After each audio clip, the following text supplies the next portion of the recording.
Hello there. I hope you're all well. Now, let's look here. If I go here, if I go here, that's me. There we go. Fantastic. Got a few people watching now. I've got this streaming on my TV so that I can see what's going on, because I don't know if this is recording. I guess it is, but there we go. So I did this a few years ago, and I know it's a bit late. Lots of children have gone to bed, but I thought I would do this again. So I've read this to our kids this evening, and they really, really enjoyed it. And now I'm reading it for you guys, and hopefully it'll stay here. So I'm going to read to you briefly before bed. There we go. Twas the night before Christmas. And this is a particularly lovely version of it, because this is the original version as printed in the Troy Sentinel on December the 23rd, 1823. So this story is nearly 200 years old. And quite a few people say that they miss the version that I did a good few years ago.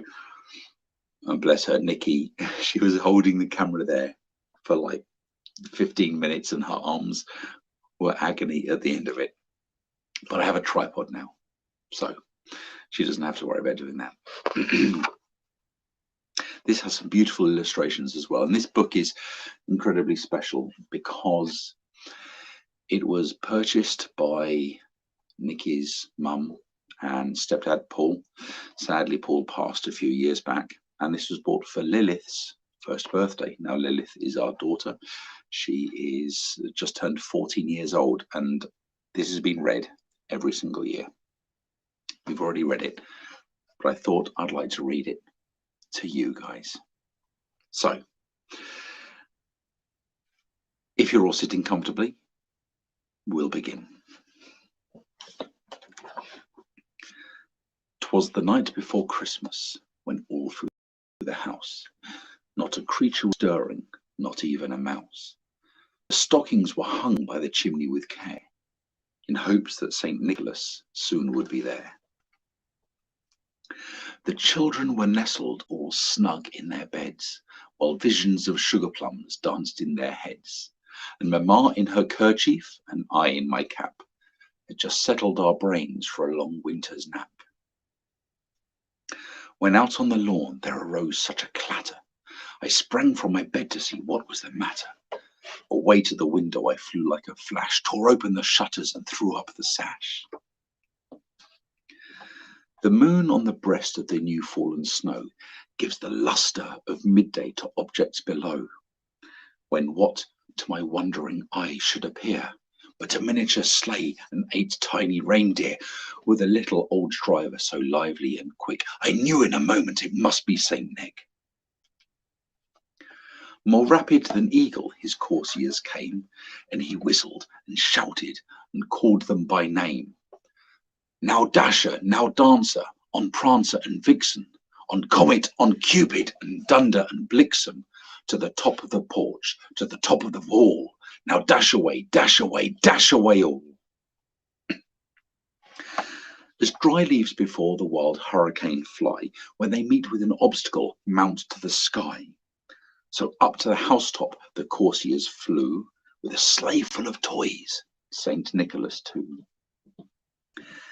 And then, in a twinkling, I heard on the roof the prancing and pawing of each tiny hoof. As I drew in my head and was turning around, down the chimney Saint Nicholas came with a bound. He was dressed all in fur from his head to his foot, and his clothes were all tarnished with ashes and soot. And a bundle of toys was flung on his back. He looked like a peddler just opening his pack. His eyes, how they twinkled, his dimples, how merry. His cheeks were like roses, his nose like a cherry. His droll little mouth was drawn up like a bow, and the beard of his chin was as white as the snow. A stump of a pipe held tight between his teeth, and the smoke it encircled his head like a wreath.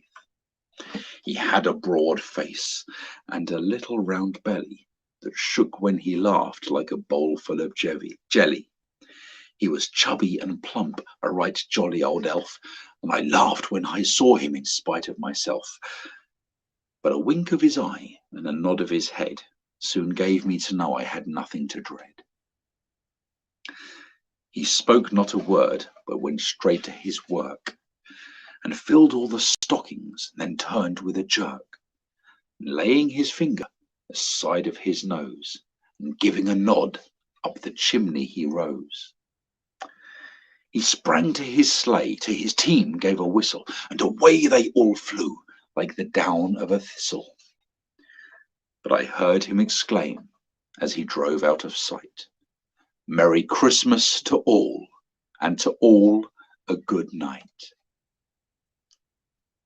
And there we go, the last page. I hope you enjoyed that.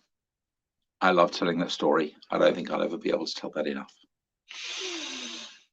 I hope everybody has an absolutely fantastic Christmas.